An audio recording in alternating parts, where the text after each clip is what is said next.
Projeto Cura, vídeo 6, take 1. Episódio 6 é a crise de 2016 e 2017, quando o corpo falou mais alto que os sonhos. Forte isso. Normalmente meu corpo fala mais alto que os meus sonhos, que meus impulsos, que meus desejos, que as minhas vontades, que os meus planos. Normalmente meu corpo fala mais alto do que todos os meus outros impulsos de vida. Quando eu coloquei esses títulos nos capítulos, era mais pra gente ter uma noção e conseguir se encontrar com facilidade no roteiro, já que é um roteiro muito grande. Mas faz pensar. Já que eu termino contando como foi a crise de 2010, 2011, que só recapitulando, eu acho que vale a pena recapitular que em 2010, 2011... a crise veio depois de um ensino médio bem pesado, onde especialmente o terceiro ano foi um ano muito pesado em questão de demanda de estudo, em questão de dedicação mesmo. Eu estava 100% focada no meu sonho de terminar o terceiro ano, entrar numa faculdade, fazer uma faculdade desde bem nova para ganhar tempo de vida, para ganhar tempo para realizar tudo que eu queria fazer. Então, o meu foco era muito grande, era uma expectativa de uma vida inteira, de um plano de vida inteiro. E é uma pressão muito grande para uma menina muito nova, que só hoje eu consigo ver isso, porque eu sempre me achei muito madurona, que eu era muito avançada para minha idade e tudo mais, mas nada disso é tão bom quanto parece ser. Parece um elogio, mas na verdade é só mais um processo que te acelera e te faz ficar ainda mais ansiosa para estar num lugar onde você ainda não está preparado para chegar, ou que você tem que viver o processo. Eu acho que vale a pena lembrar o quanto eu estava me sentindo sobrecarregada, que durante o meu terceiro ano eu abandonei a academia, eu deixei de fazer outras atividades extracurriculares que faziam bem para a minha criatividade, para a minha saúde mental, e que hoje eu tenho consciência disso, mas na época eu não tinha, e eu me privei disso tudo para ficar na escola de manhã, de tarde e de noite. Consegui passar nas faculdades? Consegui. Do que adiantou? Fiquei doente. Fiquei muito doente. E a minha faculdade aí é outra história, para outro vídeo. Foi atrasado 6 meses, então eu fiquei um semestre me sentindo a pessoa mais fracassada da face da terra, porque eu tinha dado a minha vida para conseguir passar na faculdade. Passei em várias, a única que eu poderia ficar cancelou o meu curso com 1 mês de aula. Então, assim, eu fiquei muito depressiva nessa época também. Então, a crise física, e isso é bom de ser sempre lembrado e equiparado, que a crise física, ela normalmente desencadeia uma crise emocional, psicológica e talvez até mais grave, né? Assim como crises emocionais e psicológicas acabam desencadeando crises de dor também. Então, as duas coisas andam muito juntas. E é interessante ver como que o padrão se forma, porque eu estava num foco muito grande que era entrar na faculdade. E aí isso era 2010. Então eu entro na faculdade no início de 2011, depois eu paro, aí depois eu volto, aí depois eu tranco, aí depois eu volto, aí depois eu tranco, aí depois eu volto, aí depois eu faço uma transferência para Belo Horizonte e aí nessa transferência eu consigo finalizar meu curso. E é por isso que a gente pula da crise de 2010, 2011, que foi cavada naquele terceiro ano, e a gente pula para uma crise que começa em 2016 e vai até 2017, porque eu tinha um outro propósito, que era entregar o meu TCC com honras e glórias, finalizar o meu curso e formar e ser uma mulher independente e iniciar uma carreira de sucesso. Até porque, para os meus planos, para as minhas organizações, eu já estava atrasada. Afinal, eu fiz um curso que era para ter sido feito em 4 anos, em 7 anos e meio. Então, na minha cabeça, eu estava muito atrasada. Então, novamente, o que eu fiz? Me sobrecarreguei. Então, aqui eu já vou dar continuidade aqui, então, depois desse pensamento, já dar continuidade aqui no conteúdo mesmo do vídeo. E como que eu me sobrecarreguei em 2016? Eu tinha um trabalho muito bom na época e eu participei de uma demissão coletiva que aconteceu no Brasil inteiro, onde 260 pessoas dessa empresa foram demitidas.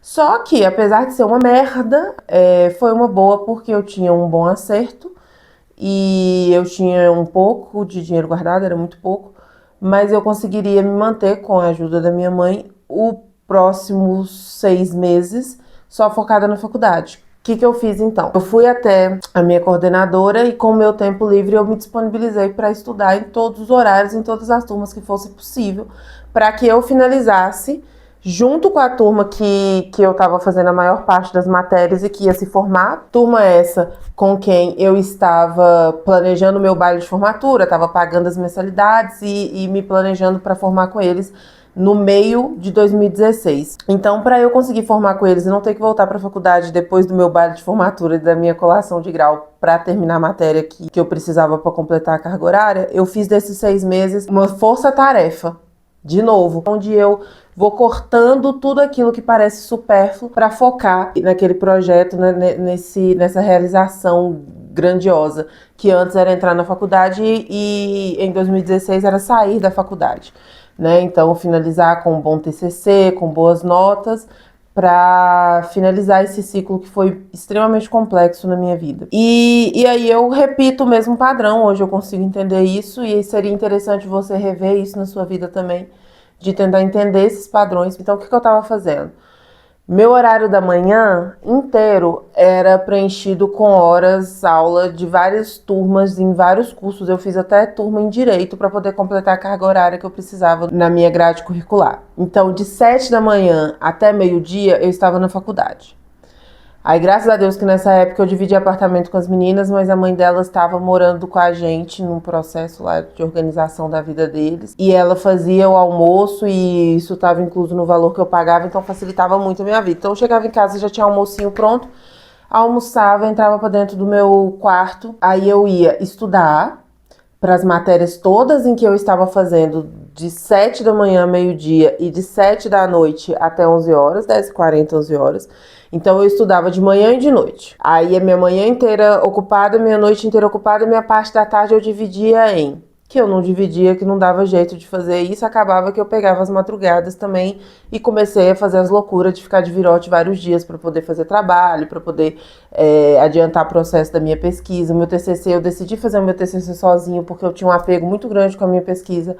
Era uma coisa que eu queria muito realizar e que eu sabia que era uma coisa que se eu fizesse de um jeito bacana, bem estruturado, com qualidade, que isso podia virar alguma coisa e no final das contas eu fui convidada, mas não consegui dar continuidade no projeto no mestrado, mas a minha pesquisa era algo muito importante para mim, eu queria fazer sozinha e aí por mais que a faculdade tinha aquela gestão de duplas, trios e quartetos, eu consegui essa autorização para fazer sozinha, mas era um trabalhão, né?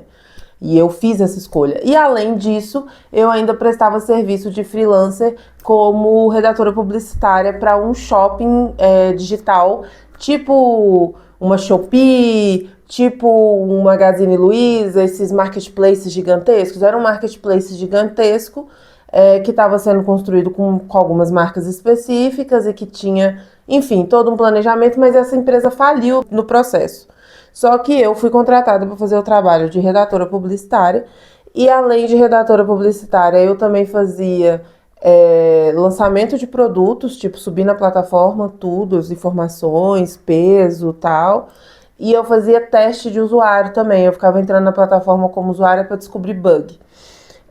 E eu tinha que cumprir para esse freelancer, de acordo com o contrato que eu tinha, 6 horas também. Então vamos lá, recapitulando. De manhã eram 4 horas na faculdade. Aí de tarde eu tinha que cumprir 6 horas de um trabalho de freelancer, como redatora publicitária e outras cositas mais, porque é sempre assim, a gente sempre acumula função. De noite eu tinha mais 4 horas de carga horária na faculdade. E junto com isso tudo eu tinha que fazer os trabalhos, estudar para as provas e tirar boas notas para finalizar, não pegar dependência nem recuperação em nenhuma dessas 300 matérias que eu estava fazendo. E estudar e ler muito e fazer coisa pro meu TCC também. Então, assim, insana, uma demanda insana.